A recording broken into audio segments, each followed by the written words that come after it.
మహత్తరమైన స్థితి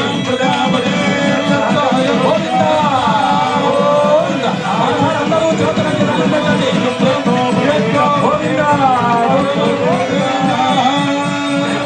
ధారణ మహోత్సవ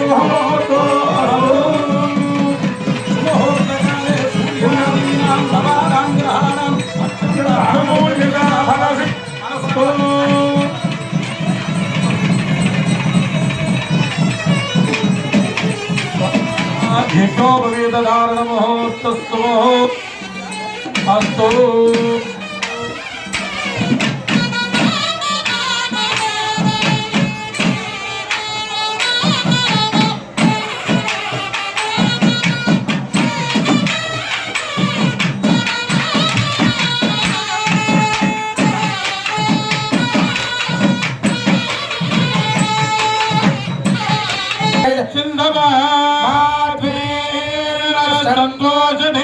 మధునక్త మధోజతి మధుమత్వార్చి మగోరజ మధుభ్యోరస్తు నః పితా మధుమాల్లో వనస్పతిర్మధుమార్గుణస్తు సూర్య మాధ్వీర్గావో భవంతు యన్మధునో మధవ్యం పరమమండాచ్యం వేద్యం తేనాహం మధునో మధవ్యేన పరమేణ నాచ్యేన వీర్యేణ పరమో నాథో మధవ్యోజాని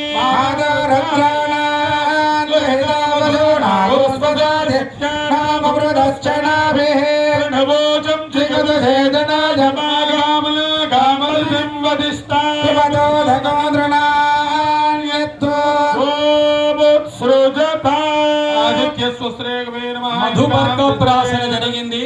మనం మగ పెళ్లి వాళ్ళని జీర్ణం కాకపోతే ఏం చేయాలి అన్నారు అంటే మధువు తాగాలి అని చెప్పింది. తేనె, మంచి తేనె కనుక తాగినట్టయితే మీరు జెల్సులు మాత్రలుగా వేసుకోవాల్సింది.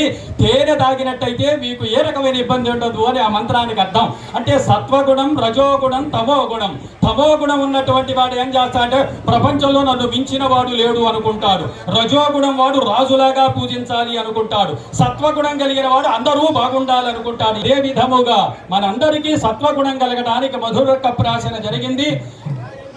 ఇప్పుడు తిరుమల తిరుపతి దేవస్థానం నుంచి వైభవమైనటువంటి విధముగా ఆ స్వామివారి యొక్క వస్తువు అంచేత సప్తశైలవాసుడు కలవు వెంకటనాయక కదా. కాబట్టి ఆ వైకుంఠాన్ని తెచ్చి మనకు సప్తశైలాల్లో పెట్టి ఉంచారు.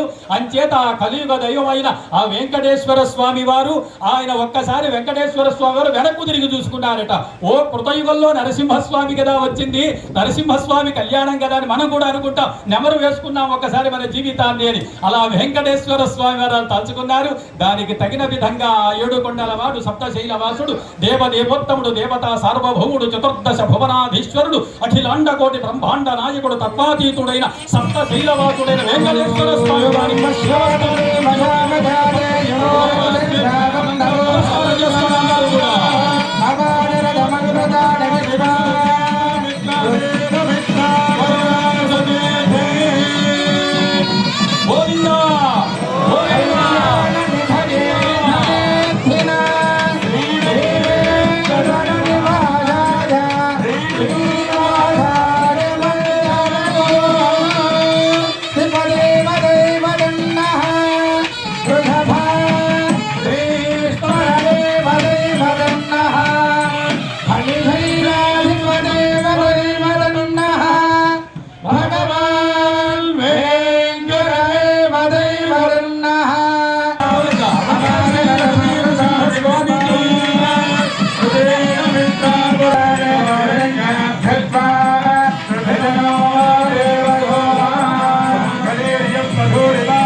సమర్పయామి.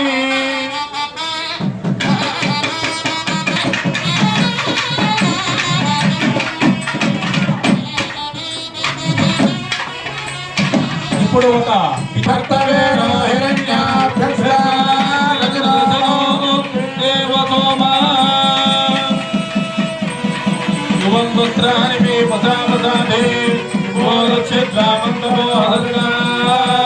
అయ్యవారికి పట్టు వస్త్రములు సమర్పణ జరిగింది.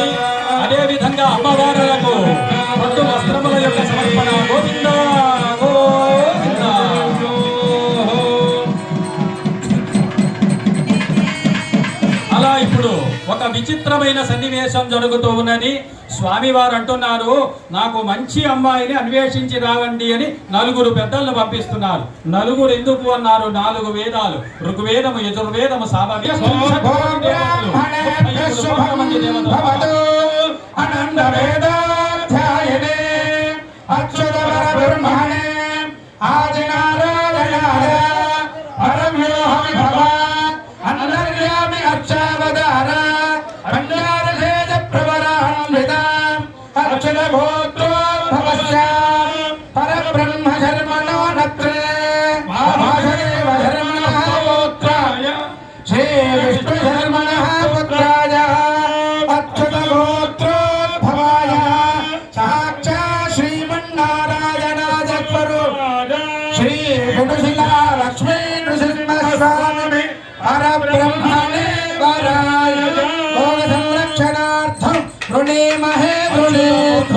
ఆవిర్భవించిన స్వామివారు అంటూ స్వామివారు విశేషాలన్నీ కూడా తెలియజేశారు.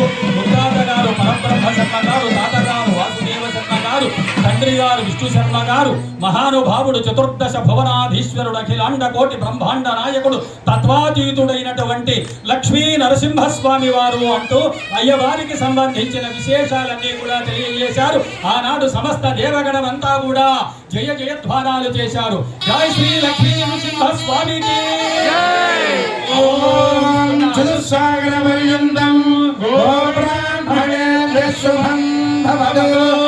చతుర్వేదాధ్యాయనే విశ్వంభర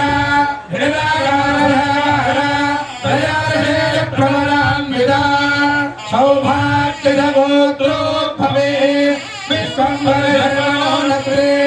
రత్నాకర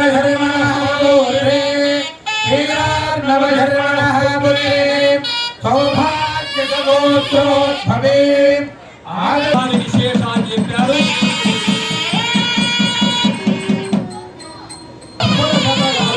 తండ్రి కశ్యపుని యొక్క సంకల్పతన అయినటువంటి జగన్మాత అన్నారు. జై శ్రీ ఆది లక్ష్మీ మాత, ఇప్పుడు చంచు లక్ష్మీ మాత, జై శ్రీ చంచు లక్ష్మీ మాతకు అలా జయజయధ్వాన పురస్సరమైన విధముగా సమస్త దేవతా సమూహమంతా కూడా జయ జయ ధ్వానాలు చేస్తూ ఆనాడు ఆ వివాహాన్ని నిశ్చయం చేశారు. కన్యావరణాలు అనే విధంగా చెప్పారు. అలా తయారైన తరువాత ఇచ్చేసినటువంటి వరుణ్ణి వైభవమైన విధంగా పూజించి అర్చించి కన్యాదానాది కార్యక్రమాలన్నీ కూడా ఆచరించాలి. అంచేత దానికి తగినటువంటి విధముగా ఇప్పుడు మనకి ఇలా జరిగిన తరువాత కాళ్ళు గడిగి కన్యాదానం చేయాలి కదండి. అంచేత దానికి తగిన విధముగా దేవదేవోత్తముడు, దేవతా సార్వభౌముడు, చతుర్దశ భవనాధీశ్వరుడు, అఖిలాండ కోటి బ్రహ్మాండ నాయకుడు,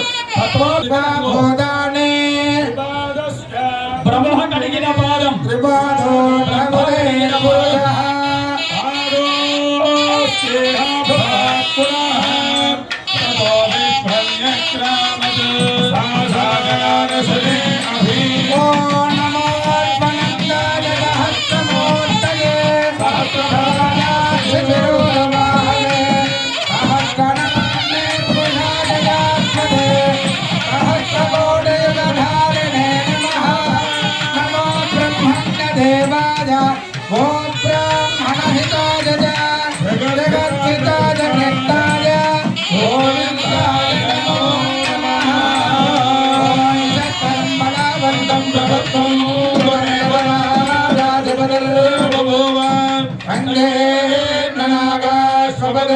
నరాణాం సుమంగళ్యం సకలం దీర్ఘమాయు ఓం సహిరత్నాని దాసుదే సువాది సవితామగా కథం భాగం చిత్రమే అయం విఠ్ఠరో విఠ్ఠరో విఠ్ఠరా త్రిపుర మహాస్తంభాద జంబో కక్షుక్రౌంజ సాగధాల్మణి ముష్కరాక్ష సప్తద్వీపే భీమవే లవణయుక్త ధరాజప్తిర పుత్రే పరివృతే